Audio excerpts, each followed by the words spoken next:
Hello, friends. Tonight we begin discussion of the subject of accurate thinking. There are a lot of people in this world who believe that they think accurately, but the majority of them don't think at all. They just think that they think. Accurate. Thinking involves certain factors, which I'm going to explain to you. They're not complicated, but I want to warn you in advance that if you wish to become an accurate thinker instead of a snap judgment thinker, you have to have a technique, you have to follow a system, and you have to stick to that system.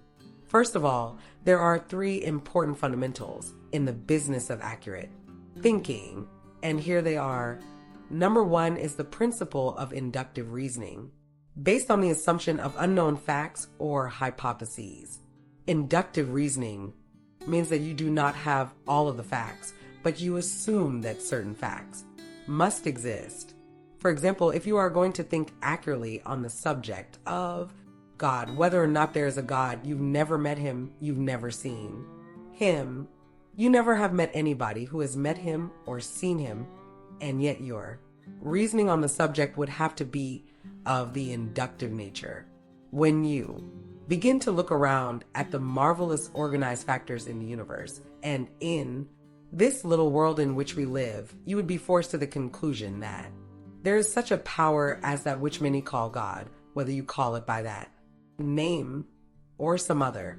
That would be inductive reasoning. Number 2, there is deductive reasoning based upon known facts, facts that you know to be true or what are believed to be facts.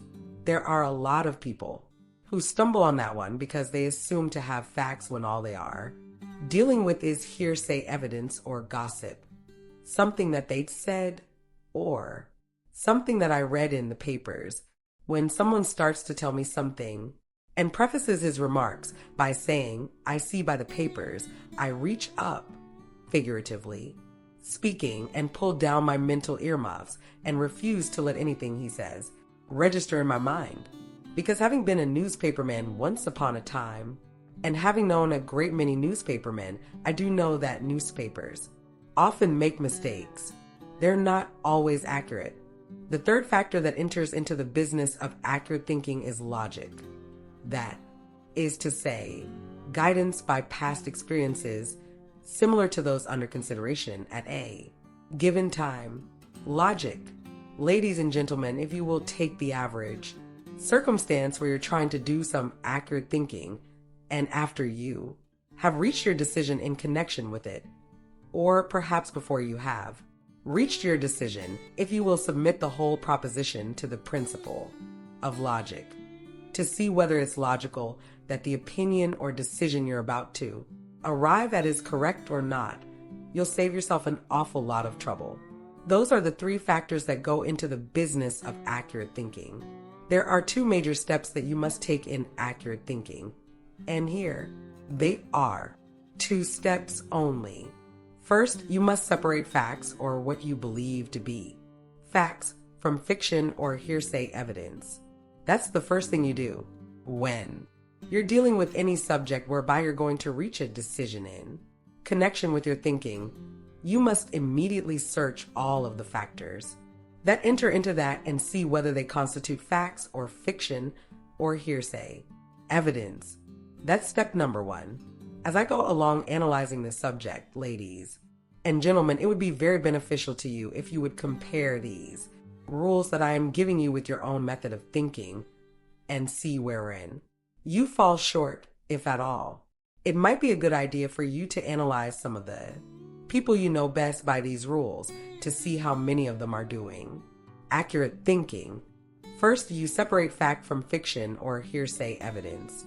Then, after you've done that and you know what the facts are, or believe that you know, you've made that separation, you've thrown out the hearsay evidence, you're dealing only with those things that you can prove.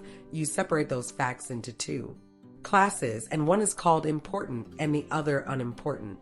Would you know how to go about distinguishing the difference between an important fact and an unimportant fact? How many of you would be able to make that differentiation? Show me by your hands. What? Don't you know the Difference between an important fact and an unimportant fact? Or are you just overly modest? An important fact, ladies and gentlemen, may be assumed to be any fact that can be used by you to an advantage in the attainment of your major purpose or any of your minor desires leading toward the attainment of your major purpose. That to you is an important fact, and all other facts are relatively unimportant, and most of them are out and out worthless so far as you're concerned. I could mention to you 100 facts of things that have happened since I left my home in St. Louis this morning and drove up here to Paris, but I'll say 99% of them wouldn't be of any importance one way or the other. There's only one fact in connection with my trip up here that is important, and that is that I arrived here at the studio on time and that I'm now fulfilling my scheduled lecture. Now, you know what an important fact is. If you will watch yourself in connection with your actions throughout the day, you will be amazed at the number of unimportant facts that take up a lot of your time. Facts which, no matter how you handle them or how you relate yourself to them, mean nothing to you except a waste of time. If you're going to be successful people in the upper brackets of success, if you're going to learn to think accurately and use that knowledge to lift you high in the strata of success, then you have got to learn not only to separate important facts from unimportant facts, but you've got to form a habit of devoting most of your time to important facts. That is to say, facts that will bring you some definite, discernible benefit leading toward the object of your major purpose in life or the attainment of some of your minor purposes. Oh, if you're going to follow that rule, there'll be a number of bridge parties that you'll have to cut out.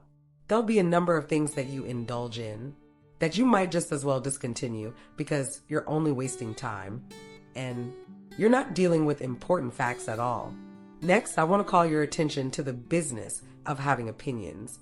Opinions usually are without value because they are typically based on bias, prejudice, intolerance, guesswork, or hearsay evidence. Most people have opinions about any and every subject that you might imagine, and the majority of those opinions are not worth anything at all because they are not arrived at by practical or scientific means. Two men some time ago were discussing the merits of Dr. Einstein's theory of relativity. One of them said, "Do you really believe in Dr. Einstein's theory of relativity?" And the other man said, "Heck no." What does that man know about politics anyway? He thought the theory of relativity was a system of politics, yet he had an opinion on it. It would be interesting to you and perhaps beneficial, my friends, if you would study yourself carefully every time in the future that you are getting ready to express an opinion about anything. Examine yourself carefully to see how you came by the influences and circumstances that enabled you to express that opinion, to see whether they came from sound sources, from hearsay evidence, or from something that you read or something you heard from unreliable sources. Opinions. No opinion is safe unless based upon known facts, or at least what are believed to be facts after you have exhausted all the possibilities of searching for facts. No one should express an opinion at any time about anything without a reasonable assurance that it is founded upon facts. Had you ever thought of that you shouldn't express an opinion on any subject at all unless it is based upon either known facts or what you believe to be facts? Had you ever stopped to think about it, that the vast majority of your opinions are based upon something far different from facts or known facts? You haven't made the effort to gain the facts, but you have an opinion nevertheless. You have no right to that opinion because there's nothing on which to found it. Someone asked me not long ago what my opinion of the Korean War situation was. I said, well, that's a question that can't be answered in one sentence. I have a lot of opinions about it. I have a lot of opinions about the people who started it. I have a lot of opinions about the way it's being conducted. I couldn't answer with one opinion. I would have several opinions and all of them based upon what I have seen happen since that war started. That is, they were based upon facts. Advice, too, is often worth little or no attention. Free advice, volunteered by friends and acquaintances, usually is not worthy of consideration. Someone has said that anything in the world that you get for nothing is worth exactly the price you pay for it, and that is particularly true of free advice. It makes no difference what you want to do, what your plans are, where you're going, or what you're doing, what your aims in life may be. The moment you begin to talk about them, you'll find a lot of people around you with a lot of free advice, and particularly those closely related to you. When I started to organize the world's first philosophy of individual achievement, it's true that eventually I had some 500 of the most outstanding men of America who gave freely from their experiences in order to help me complete this philosophy. But all of those 500 combined were nothing in comparison with the free advice that I got from my immediate family. Here I was doing 20 years of research with the most intelligent brains in the world helping me out, and still 2 or 3 members of my family thought they could tell me more about what I was doing, more about its weaknesses, than could all of those 500 men combined. And the advice was free. Of course, I didn't have to take it. Of course, I didn't take it. If I had taken it, I wouldn't be here tonight talking to you about this business of accurate thinking,